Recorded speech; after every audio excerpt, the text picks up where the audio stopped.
Hi, I'm Jeff Braun. Hi, I'm Ross Bentley. And this is is no dumb questions. That wasn't bad. That was we're gaining on it. Yeah. I'm pretty sure. You know what? I'm going to blame it on. There's a slight lag in the video between us on this Zoom, whatever we are on here recording this, right? And I'm going to blame it on that. Okay, because it's as long important. as we got something to blame it on. It's important to have somebody to blame. Yes. Yeah. Right. Normally it's the driver, and in your case, it's the engineer. But we'll blame it on Zoom. Right? It's Zoom. It's Zoom. Yeah. All right. Well, I got a question here. It wasn't my question. It was by an email from Bo, and it's actually, this is going to be good. He says, what kinds of unspoken tricks or mind games do pro drivers use on track, either clean or dirty? I think he really wants to know about the dirty ones. Those are more fun anyway. Yeah. I've heard one driver mention that in GTD, sometimes they'll drop a wheel off the curb or to kick up some dust or dirt to distract or blind a closely following car. This got my wheels spinning, wondering what else happens that a casual racing fan might not notice or hear about. You know, Jeff, I'm concerned that this is coming from Bo, and I'm worried that it's Bo Barfield. Yeah. Oh, yeah. Yeah. Hopefully not. So if you don't know who Bo Barfield is, he is the race director for IMSA, and I'm sure this is not coming from Bo Barfield, but I just got that, and I'm kind of like, does Bo want to know this? I think he knows them all. I was just going to say, actually, he should probably answer this question because he's seen them all. Yeah. You know, this is an interesting topic because it's a little bit of I guess it's a frustrating thing to me in some ways, in that I see a lot of drivers who they think they're psyching out another driver, and they spend so much effort psyching out another driver that if they put that same effort focused on themselves, they would actually be further ahead. And, the silly things. And, I can remember back in club racing days when, the silly things you would do in pre-grid, just a little thing like, walking up and kind of standing in front of the other guy's car and just kind of like, like, I'm going to be here, so get used to it kind of stuff, little things like that. I mean, going to a driver's meeting, to me, there's only two places that you ever go when you go into a driver's meeting. You either go and sit at the very, very front in pole position in the chairs, so that you're sending a message to every other driver in the room, or you get in the very back corner of the room, closest to the door, so you can get out of that room fast at the end of the meeting. So both of those are to send a message to all the other drivers. So right, but again, I mean, I think some drivers, they need to not bother with this kind of stuff, because I think they'd be further ahead if they didn't bother trying to do that. Now, does that mean that they don't do it? No. I mean, yes, I know lots of drivers who will deliberately, purposely drop a wheel, spit dirt on the car behind them, try to bother the other driver. And, that kind of stuff happens. But again, I mean, I think it's kind of silly. I mean, the one thing that I don't know if this is into the mind games or dirty trick stuff. In fact, I don't think it is, but it's kind of interesting one is, if you have a driver who is consistently, I'm going to say, consistently a dirty driver who chops you off, who brake checks you, who does a lot of those kinds of things and does it over and over and over again, and the officials don't seem to do anything about it. There does come a time when sometimes drivers will take things into their own hands. And I don't mean that as a, hey, I'm going to punt this driver off the track. Has that happened? Yes. Have we seen that happen in NASCAR at times? Yes. But, for example, I have been known, and I will admit it right here publicly, if a driver has treated me poorly over and over and over again, eventually I'm going to say enough. And I will line a driver up into a brake zone where I can just pop out, outbrake the driver, get up beside him, and I'm not even trying to necessarily make a pass here. I'm sending a message, and the message is, I'm going to drive right down here, and I'm going to stay in the brake zone, stay on the brake, right into the corner, and I am not going to turn into the corner until I get pretty much to the edge of the track, and then I'm going to turn, which basically puts that other driver into a position where they're almost going to have to come to a complete stop or drop wheels to get back on the track. And nobody's, it's gotten down to a silly slow speed that nobody's going to get hurt doing this, but the message has been sent. Don't mess with me again. And I think there's a lot of that kind of stuff that does happen.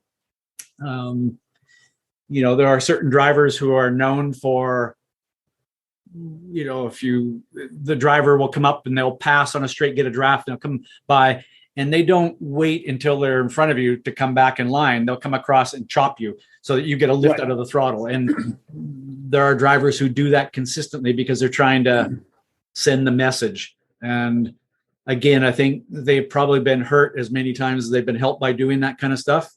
Yep. I agree. You see that in, I think in racing where you're IMSA racing, which we're both doing this year, you're racing against the same drivers pretty much every weekend for 10 weekends a year.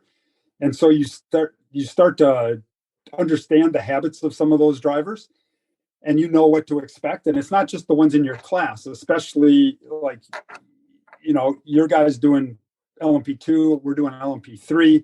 So we're always passing GT cars, and you start to understand which GT drivers will cut you a break and which ones are just going to be horrible.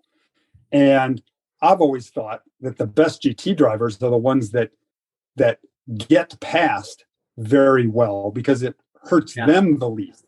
Some GT drivers think, I'm going to, I don't want this prototype to pass me because I might have to slow down in the middle of the corner a little bit. So they block a little bit, cover the prototype. I think that always ends up coming around to hurt them in the long run, and sometimes even in the short run.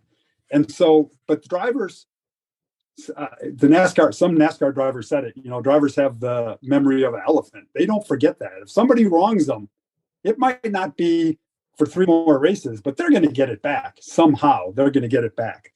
So, Karma. Yeah, exactly. I guess we're not answering yet, but we're going to, what those tricks are. But they're, first of all, we're admitting that they definitely happen and that they're hard for the fans to see, which is unfortunate because that's part of kind of what goes on in the racing, and you can see it more in NASCAR. You'll see, some of the obvious ones are retaliation for some guy cutting some guy off and stuff like that. And I saw it when Colin was doing NASCAR stuff. I saw how, as a rookie in NASCAR, he got treated by the pros, and once he demonstrated how he was going to handle that, the pros, the veterans, I should say, treated him better and better as they understood how Colin was going to, race and what his ethics were and things like that. So that goes on, and unfortunately the average fan doesn't really get to see that too much, but it certainly happens in road racing the same way. There's lots of things. If the fans want to watch it, watch the interaction between the prototypes and the GT cars in an IMSA race. That's where you're going to see it probably more than between like classes, I would think. Yeah. And there's a lot of stuff that happens, before and after a race. Right. I'm actually thinking that it brought up a memory from a long time ago when I was racing Formula Ford in my first couple of years of racing. And a fellow came to pre-grid one time, and his crew had brought his car down and parked it in pre-grid, and he comes down there with his helmet, and he has a white cane. and he's walking up to his car with a white cane, kind of like, and he climbs into the Formula Ford facing the wrong direction at first, and kind of, now he did that obviously as a joke, but I think there's a lot of that kind of stuff where people will do things to distract other drivers. Sure. I guess it was when I was first started really doing a lot of IMSA races. We were racing at Watkins Glen one year, And like it seems to do a lot at Watkins Glen, it poured rain, like the big thunderstorm came through and it downpour. And we're coming up towards qualifying time and it's pouring down rain. And I'm under the awning of my transporter and I look out and I can kind of see my competitors. They're all standing under the awnings and, kind of doing that, looking up at the sky, like, how long is this going to last? So because I love racing in the rain, I just went out and I started walking up and down the paddock in the pouring rain. I am totally drenched and I'm just like, I love this. Like as I'm walking by, people are looking at me and I'm like, hey, this is fantastic. It's raining for qualifying, isn't it? This is cool. Right. So, I mean, it kind of did two things. One is it reinforced my whole belief that I love driving in the rain, but I think it probably reinforced some of the belief system of some other drivers going, man, that Bentley guy, he's crazy. And did it have some impact? I don't know. I did qualify well at weekend. So, so I think there is a lot of that kind of stuff. Yeah. Yeah. I remember one of the coolest things going back a long time ago, as you just did, we were at some go-kart race. It might have been even in Italy. Anyway, Colin was driving, and I don't know what caused the guy to say it, but we were on the grid, and the other kid comes to get in his cart, and he says to his dad, he goes, "Oh, there's that Colin guy. That guy's crazy. That guy's just, did you see that guy? He's insane out there." And the dad was like, "Don't worry about it. You just still got to race him." He goes, "No, that guy's crazy." And I thought, perfect. That's what we want him to think, It's crazy. I don't know what, he's probably right, but still, it was a good thing. So what things have you actually so throwing dirt, dipping a wheel, throwing dirt on the guy. You got any other specific things that you've seen? Okay, well, here's a specific thing that I don't know if you could get away with now because of the way tech inspection, things like that are done. Maybe you actually probably still could, I guess, is I remember years ago, somebody hooking up a button on the steering wheel that turned on the brake lights. So as they're coming into a corner, they would push the button, 50 feet before they actually started to brake.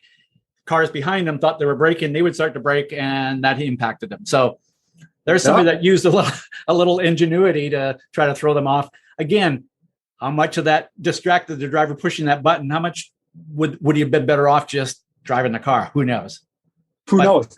That's interesting. The go-kart example of, in karting, and I think it's even in open wheel racing, basically, if you raise your hand, it's like, hey, I'm slowing down. So you'd be racing with a guy and you want him to back off a little bit. So you just raise your hand real quick and he lifts for a second and you gain a little gap. Yeah. I've seen that happen. NASCAR is a good example where this maybe isn't a dirty trick. It's a smart trick, but it happens. You'll see on ovals where one car will be catching another car and they're running different lines. Like maybe the car that's gaining on the other car is running a lower line and the other car is in a higher line. What the guy who's about to be passed will do is drop down and take away the fast line of the car that's catching him. And then that guy suddenly can't have his fast line anymore. He's got to go high where maybe that doesn't work as good for him and the handling of his car, and he can't pass him. So you've just essentially taken away his line. It's not illegal. It's really not even a dirty trick, but it's a trick to help you from getting past. It's not blocking. You've just taken away his line, and he's not making progress on you anymore. You see that a lot in NASCAR. Side drafting is another one. Yeah, and that reminded me of again smart tricks. I thought about Fernando Alonso last year in 2021 at the Hungarian Grand Prix when his teammate Ocon was leading the race. Lewis Hamilton's catching him, and Alonso was absolutely brilliant at holding Hamilton off. And there was one particular corner where you saw Alonso come into the corner, Hamilton come in like this, and right at the right time, you could see Alonso either just give the brakes an extra little dab or stay off the throttle a little longer. And Hamilton had to kind of do a little checkup. And at that moment, Fernando stands on the throttle, takes off, and just kind of almost a brake check. But it was so well timed that I bet 99% of people didn't even really notice it. But if you're looking for that kind of stuff, that stuff happens quite a bit. And that, done to an extreme where it's dangerous, I'd say, yeah, that's a dirty trick. But there's a fine line there between that and it's a smart trick. Exactly. That's the, I think the name I've heard used for that is I'll park the guy in the corner. Yeah. So maybe he's rolling really good min speed and gets an exit on you, and you see that he's gaining on you, right? And you're like, man, the guy's going to get me. And I see where he's getting me. That minimum speed and his exits are great. So you, as the NASCAR guys do, you take away that advantage by overslowing, parking the guy in the middle of the corner, and it takes away his min speed to exit advantage that he has on you. And maybe your cars are equal accelerating. If you can get him slowed down to the same minimum speed you are, then you accelerate equal and he doesn't have that advantage. Yeah. Yeah. I'm thinking also back to the year that I won Daytona 24. I think I've told you this story, but our brake lights failed with an hour and a half to go. And basically I reached over and turned the rain light on and off every time in the brake zone. And there was a light that came on with my brakes every single corner, but it was borderline illegal. Yeah. Well, I mean, the rule does say you have to have one functioning brake light. And I mean, as long as they can't notice it, that was great. Yeah. Man, that's a lot of work though, man. Yeah. I will admit that I think there was probably a couple of corners where I was in the process of braking, downshifting, setting up a pass where I just was a little too busy to reach over and flick that switch. Right. But it worked. It worked. Yeah. Good move. Yeah. Good move. Yeah. Well, speaking of lights and that kind of thing, in my opinion, and one of the dumbest tricks that people try to use in road racing is the old flashing the headlights at your competitor kind of thing. You'll see it in IMSA races all the time. There'll be a car coming up on another car and they'll flash the headlights like, come on, get out of the way. And if it's a prototype coming up on two GT cars and they're coming up fast, a flash of the headlights probably actually helps the GT guy because those two guys are racing each other, right? Yeah. And they're focused there and they see this little flash and they're, a prototype's coming. Probably helps out the whole group. Nobody's complaining about that. Where I think it gets ridiculous is you'll see some drivers, the guy leading the race and the guy in second in the same class, they've been racing each other for 10 laps, tooth and nail, and the guy in second starts flashing his headlights at the leading car that he's been racing with for 10 laps for the lead of the class. It's just ridiculous, really. Well, and to think that the driver that's in front of you for 10 laps is going to get distracted by that. If that's the case, you should have been by them by now. Right.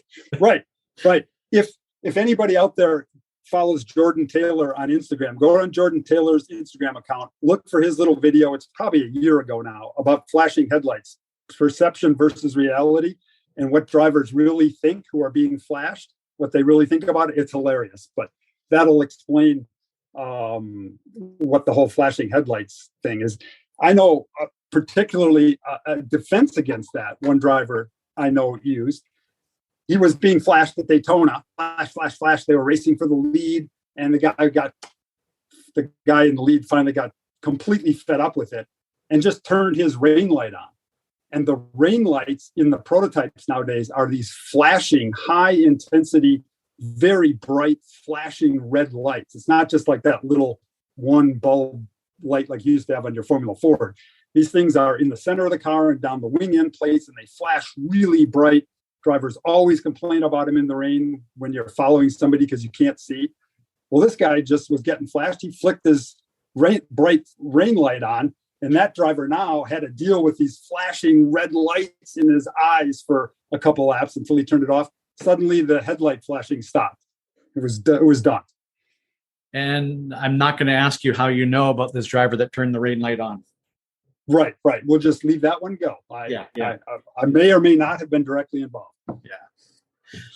Well, we could go on just probably telling some stories here, but to me, I think, Bo, the big thing here is that there's a lot of that goes on. Some of it is smart, some of it is dumb, and then there is a lot of it, I think, that is they think there are drivers that think that they're helping themselves, and sometimes they're actually hurting themselves by focusing on what can I do to mess that other driver up. When if they just focused on themselves, they'd actually be far enough away that they didn't need to do that stuff. So exactly. There's my answer to that question. So I'm with you. I'm with you. Well, okay, Jeff. So I got a question here, and boy, this one's going to get slightly technical. So I want you to get your whiteboard out and show that on this audio recording. Yes. Okay. Right. We'll draw graphs and everything. Yeah. Good. Okay. So Ernest asked this question. Said that he'd read books and my weekly newsletter and stuff, but he says, correct me if I'm wrong, but I picked up that one needs to be smooth and not try to transfer too much weight to have the most amount of grip. Inside wheels, less grip, thus overall grip less. I have always tried to apply this with my racing. I've also read a lot about setups, etc. Currently busy with roll centers. What I've been picking up is that a lower roll center, lever arm further away from the center of gravity, will give more roll and in turn will provide more grip. Unless I'm missing something, the roll center theory is almost the opposite of the driving theory. Am I missing something? If so, please help. Interesting. Ooh. Yeah, well, that's a really good question. Yeah, I feel like those guys. I feel like an Italian with my hands tied behind my back, trying to explain something, right? Because because I can't draw things and motion things and use my hands to show roll and all that kind of stuff. So I'll try my best. It's a really good question, and I think maybe some basics for some people, and I'll try to do this as simply as possible. Well, hey, Jeff, can I jump in? Sure. And just because I think I believe, you correct me if I'm wrong, I believe that there's a little bit of a misperception here in that I think that he's saying that roll and load transfer are the same things. Yes, that could be. They're not. And I've heard that from a number of drivers, and I think there's some confusion around that. So first of all, address the roll versus load transfer. Load transfer. So the roll of a car, let's see, here's a better way to describe it. If you have a vehicle of a certain weight with a certain center of gravity height, and you go around a corner at a certain G, let's say 1G, you're going to transfer a certain amount of load from the inside tires to the outside tires based on the center of gravity height, the G's that you're pulling, and the weight of the vehicle. It has nothing to do with how much the car rolls. Or leans. You had leans, right, how much it leans over. Yep. If you had a 2,000-pound car with a 12-inch CG pulling 1G, whether it was leaning way over or completely flat because you had different springs or whatever, it would transfer the same amount of load. Now, where people get confused is if they take the same car and they go faster around the corner and the car leans over more, they are transferring more load. Not because it's leaning over more, but because they're going faster, and that made it lean over more. It is kind of almost the difference between a go-kart with no suspension versus a, 1962 Buick that would go around the corner and would kind of roll over and like, bleh. Yeah. Right. It's so you have to really, to answer this question, you have to get your head around the distinction between roll and load transfer. If that still doesn't make sense, what we're about to talk about probably won't continue to make sense. But think about your example of a go-kart was good. we don't have a car, a sprung vehicle that's the same weight as a go-kart, but let's take let's take a Formula One car that weighs, I don't know what they weigh. It weighs 1,000 kilos. I think they're heavier now with the all the batteries and stuff. But let's say 1,000 kilos, 12 inches of center of gravity height, going around a corner at 2 Gs. Okay, that's like coming out of the pits for a Formula One car. But anyway, go around the corner at 2 Gs. Now take another 1,000-pound car. Take your 1,000-kilo car. And again, my numbers aren't right here, but let's say a spec Miata weighs 1,000 kilos. Probably weighs half that, but let's say it does. And it has the center of gravity height the same, and it goes around the corner at 2 Gs. They're transferring the same load from the outside tires to the inside tires. The Miata is going to be rolling way over. The Formula One car is going to be dead flat. So the roll is much more in the Miata, but the load transfer is exactly the same. So what tires, so if everybody grasps that concept, what tires, how they make grip is based on the load on the tire, not the roll of the car, with one caveat. Yeah. The car can roll so much that the geometry gets all screwed up, and then the tire loses grip because the contact patch isn't in the proper location and it's pulled off the road and all of that. For sure, rolling too much can screw up your tire because of the geometry. But that has nothing to do really with the load transfer. So if you transfer load from the outside tires from the inside tires to the outside tires, and this is where my whiteboard thing comes in, where we have this tire graph, and you describe it all the time in your books and in your seminars and things like that. But every tire has a load, which is the normal load versus grip kind of graph. And there's a peak at that graph where if it has the ideal amount of load on it, it'll make the ideal amount of grip. But as you increase the load, it actually makes less grip. And if you decrease the load from that ideal load, it makes less grip. So load transfer can get the tire, if you grip, but more load transfer makes it fall off of that curve. Hey, Jeff, can you just repeat that again? Because there was a little glitch in the audio there, but so repeat that last 10 seconds or so. Okay, so load transfer, the tire needs to have or wants to have the right amount of load. There's a peak on that curve. That peak is, if you have more load than what the ideal peak is, you lose grip. If you have less load than that ideal peak, you lose grip. So you can transfer load as you're going around a corner and exceed the load that's the ideal for that tire and actually lose grip. That's what happens when the tire starts to slide. You can be under it and not achieving the peak grip also if you don't transfer enough load. So load transfer is super important to the tire and how much grip it makes. Not any two tires, brands of tires, brands isn't right, type of tire is the same. So a Michelin race tire versus a Pirelli race tire have different curves.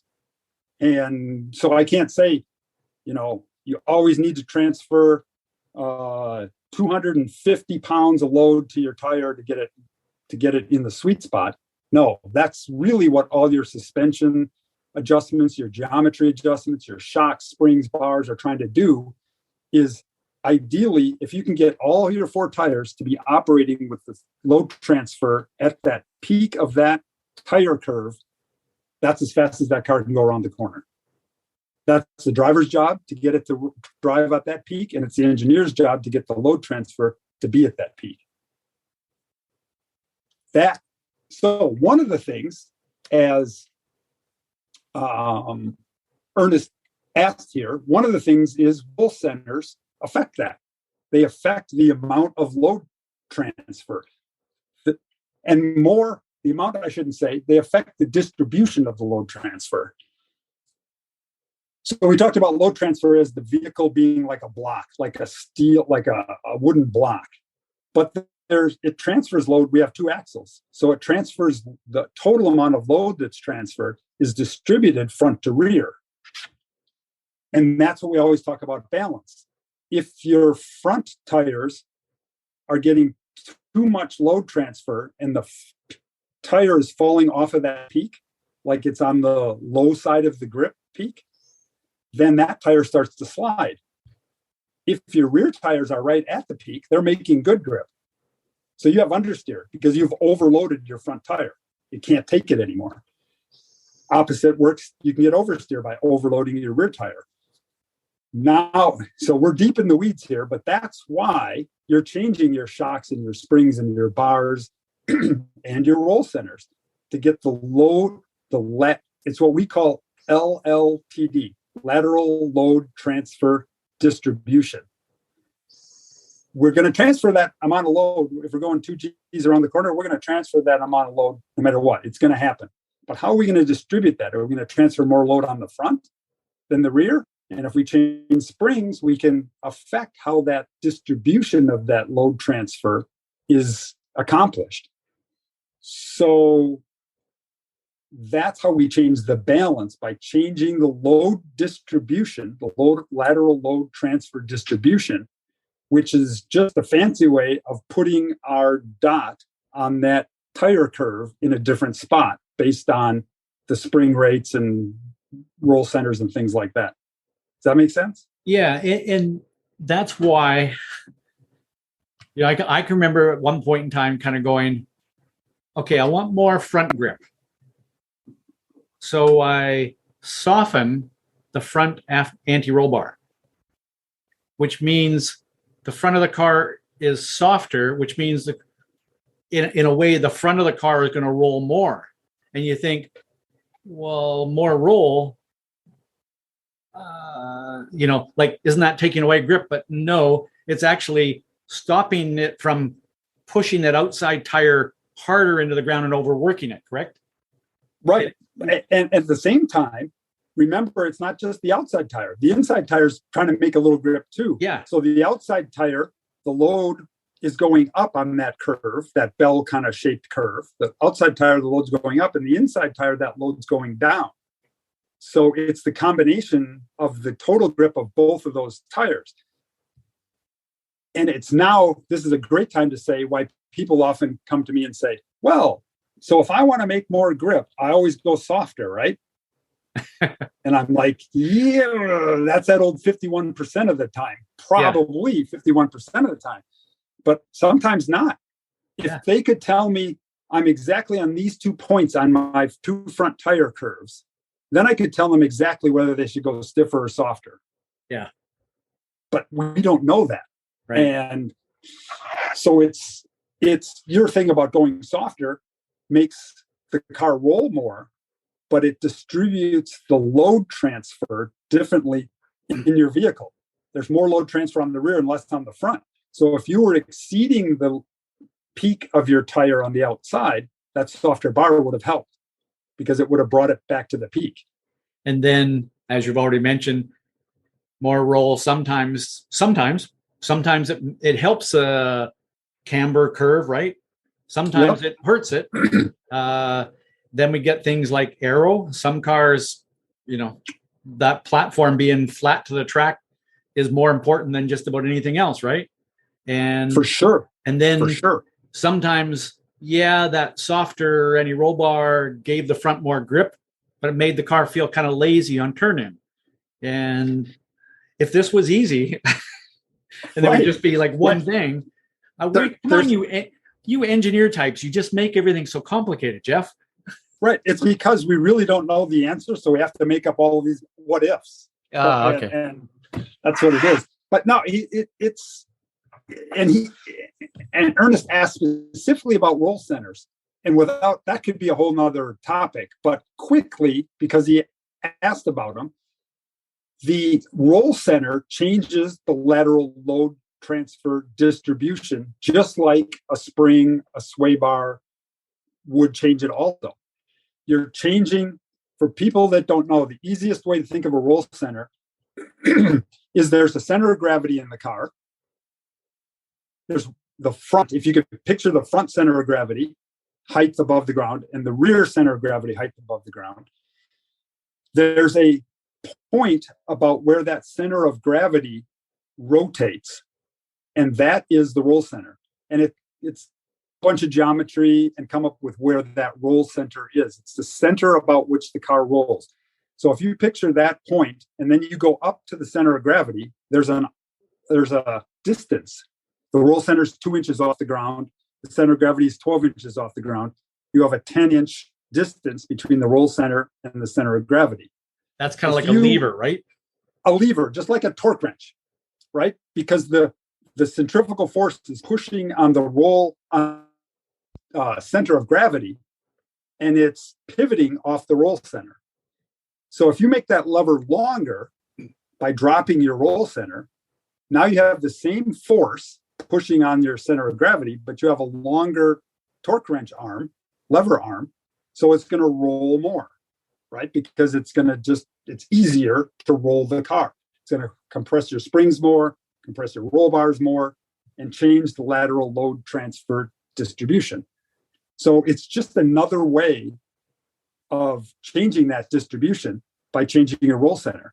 Now, the knock-on effects of roll center changes are huge. It changes your camber gain. It changes your instance centers. It changes many parts of the geometry that can help or hurt. So it's, unless you have a suspension geometry program where you know exactly what else you're doing by changing the roll center, because normally it's at the pickup points where the wishbones bolt to either the gearbox or the tub at the front, and you're changing those pickup points, so you're changing the angle of your wishbones. That has a lot of effect on a lot of other things, bump steer, camber curves, so it can change the Ackerman. It can change a lot of things. And you might think, oh, that roll center was better, when in fact, it really just made the camber curve better. So you can't take it in isolation, but generally, if you could, that's what roll centers do. They change that lateral load transfer distribution of the lateral load that you're going to get no matter what if you go 2 Gs around that corner. Okay, Jeff, so should I always raise my roll centers? You should always raise your roll centers. Yeah. Oh, man. Unless you shouldn't. Right. Yeah. Right. Well, the one thing I do know, and this is actually worked really well in my engineering career, whenever I made a change that was, if I raised my roll centers and the driver said, ooh, that was worse, then I'll lower them from where I started. Because, if that was worse, maybe the other way is better. Yeah. Which is not really actually that works for tire pressures, for camber, for wing angles. If people go, oh man, I'm going to change, that was worse, I'm like, awesome. That's perfect. You learned something. You learned that was worse. So if that's worse, maybe the other way's better. It's probably a good hint. Go try it. That's no different than I tried trail braking more and it made the understeer worse. Okay. Trail brake less. Perfect. Learn something. Yeah. Right. I'm not that brilliant, but if something's worse one direction, I'm all for trying the other way. Yeah. Well, hopefully, I hope that answered the question. That was a very kind of a technical one, but I think the big takeaway probably is your first thing about lean or roll versus lateral load transfer. If you can get your head around those being different and maybe do a little bit more reading or something, that's a big concept to really help with understanding why your car is doing what it's doing. Yeah. And then when you figure that out, come and explain it to me. Right. Yeah. That was a really good question. Yeah. Yep. Okay. Let's wrap this one up, Jeff. Sounds good. Hey, keep sending your questions to us. We have some fun doing this stuff. don't know if we're really answering your questions or not, but it's a good excuse for Jeff and I just to ramble on about different topics here. So send us your questions, social media, websites, whatever. Come and at the racetrack, wherever. Yeah. Come and find us at the track. Yeah. Yeah. That'd be good. Because the good thing about doing these with you, Ross, is that I actually get to talk to you. I see you at the racetrack, and we get the wave every weekend, like, hey, hi, but we're both busy. So this is a good excuse to just hang out. Exactly. Yeah. And I was just at the track this past weekend. Oh, big surprise. And I actually had two people come up to me and say, hey, I love the podcast you're doing with Jeff, and I got a question for you. So, Jeff, I got to write down those questions and send them so we can put them on the list and get to them next time. So love it. Sounds great. Okay. Well, I guess I'll see you in a few weeks at Road America for the IMSA race, and hopefully everybody enjoys this, and we'll do some more soon and get those going as well. Okay. And as always, keep learning, keep having fun out there. Have fun, everyone.